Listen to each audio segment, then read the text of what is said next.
भगवंताच्या भेटीपर्यंत जायचं असेल तर त्यासाठी आम्हाला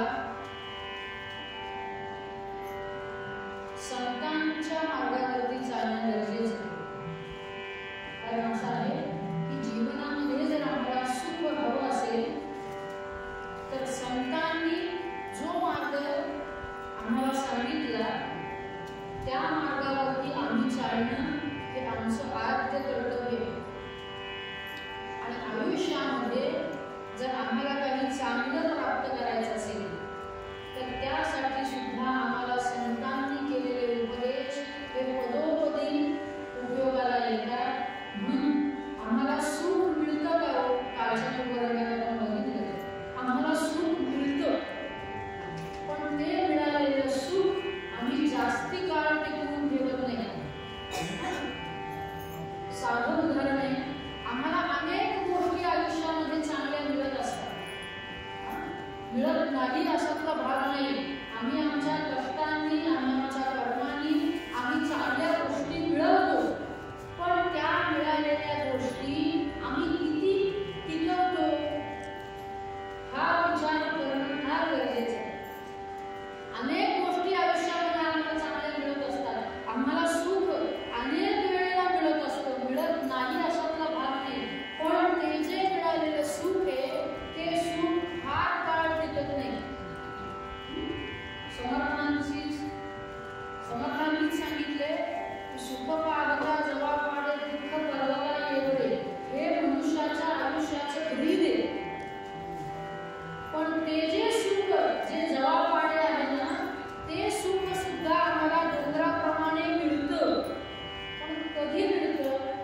ज्या वेळेला आमच्या ध्यानाचा विषय भगवंत होतो त्याच वेळेला आम्हाला सुख डोंगरा एवढं मिळेल आणि दुःख जे आहे ना ते आमचं जवसा एवढं होईल.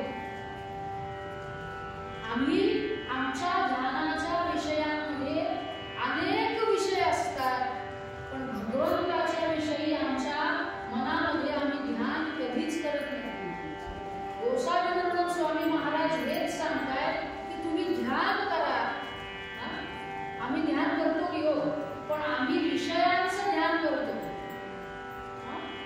आम्ही विषयांचं ध्यान करतो, पण त्यात विष हे आमच्या सर्वांच्या लक्षात येत नाही. त्या विषयात विष हे लक्षात येत नाही. म्हणून आम्हाला जे मिळालेलं सुख आहे ते तात्पुरतच राहतं. पण गोसावीनंदन स्वामी महाराज म्हणाले की विषय तो त्यांचा झाला नारायण.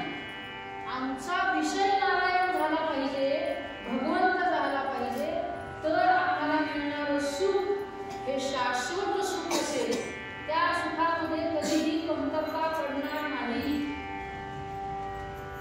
नको वाटेल सुख एवढं सुख तुम्हाला मिळेल, पण आमचा विषय नारायण झाला पाहिजे. त्या नारायणाविषयी आम्ही चिंतन करायला पाहिजे, मनन करायला पाहिजे, ध्यान करायला पाहिजे, त्याचा निध्यास लागला पाहिजे. जसं माणूस मुलगा शाळेत जाणारा परीक्षेला बसतो, तो नित्य अभ्यास करतो. शाळेमध्ये सुद्धा अभ्यास करतो, क्लासमध्ये गेला तरी अभ्यास करतो, घरी आल्यानंतर घरचा गृहपाठ जो असतो तो सुद्धा करतो. तसं आमचं झालं पाहिजे.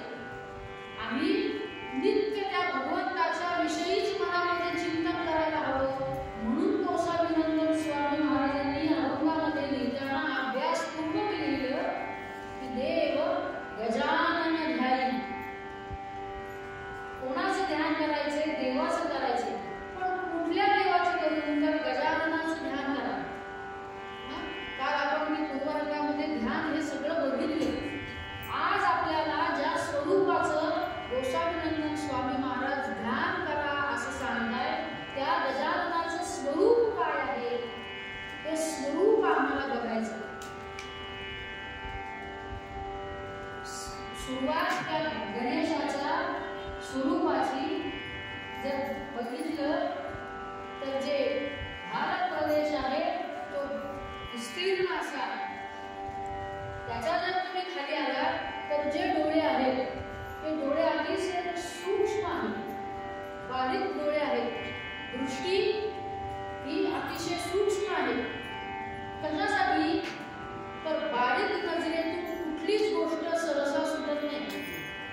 मग ती वाईट असो नाही तर चांगली असो, ती गणपतीच्या नजरेतून कधीच सुटत नाही.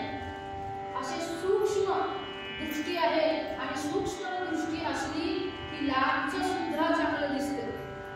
त्यासाठी चष्मा लावावा लागत नाही. पंढरीनाथ भगवान त्याच्या जर पुढे आला तर सोंड आहे, सोंड आहे, त्या सोंडेनं चांगलं सुद्धा ग्रहण केलं जर भगवंत करतो आणि वाईट सुद्धा बाहेर काढतो. त्या सोंडेला एक दंत आहे.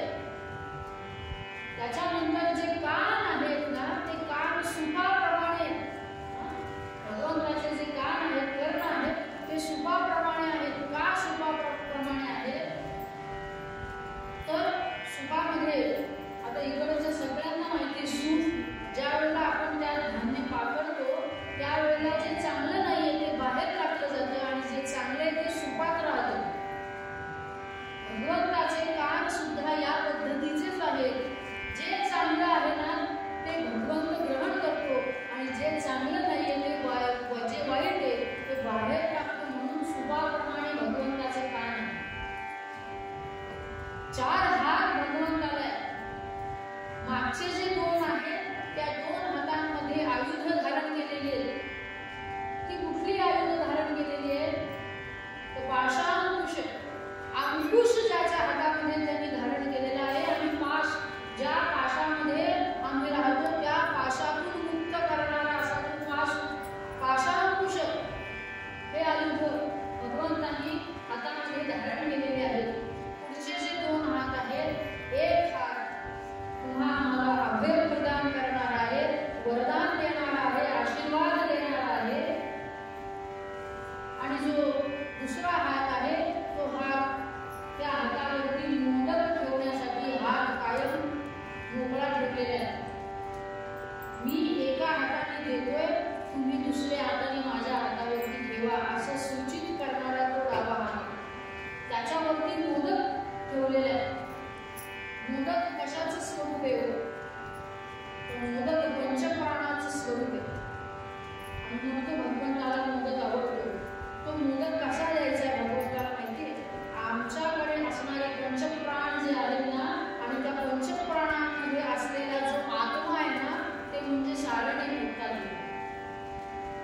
आमचं शरीर आणि आमच्या बरोबर येणारा आत्मा आणि पंचप्राण हे त्या मोदकामध्ये समाविष्ट आहेत आणि त्या मोदकांचा नैवेद्य गणपतीला दाखवायचा आहे. तो मोदक भगवंताला आवडतो. तुम्ही केलेला तर आवडतोच, पण भगवंताला सांगायचंय की तुम्ही व्यवहारिक दृष्ट्या मोदकाचा नैवेद्य मला दाखवता, तो तुम्ही परत काढून नाही घेता असं म्हणत नाही. तेवढ्या म्हणून खाऊ द्या. त्याला आवडतो म्हणून मोदक करतो, पण तो केव्हा खायला येतो? तो कधीच खायला येत नाही. आणि जर तो खायला आला ना तर आम्ही नैवेद्य सुद्धा बंद करू.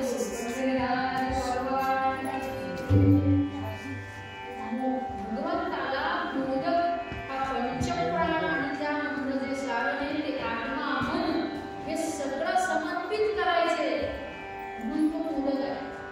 2 पाय बघितले ना तर भगवंताची पाऊलं सुद्धा अतिशय लहान आहे. लहान पावलांमध्ये कोणाचं प्रतीक असतं? तर लक्ष्मीचं प्रतीक असतं. आणि त्याही पुढे जाऊन सांगू ते 2 जे चरण आहेत ना भगवंताचे, ते 2 चरण म्हणजे प्रपंच आणि दुसरा परमार्थ आहे.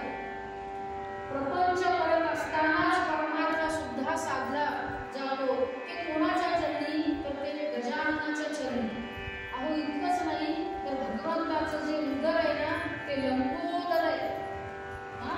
कशासाठी लंबोदर आहे?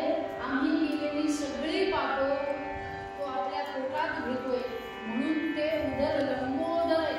म्हणून त्याला नाम सुद्धा लंबोदर असं गणपतीला म्हटलं जातं. त्या चरणांमध्ये सुद्धा जर पुढे जाऊन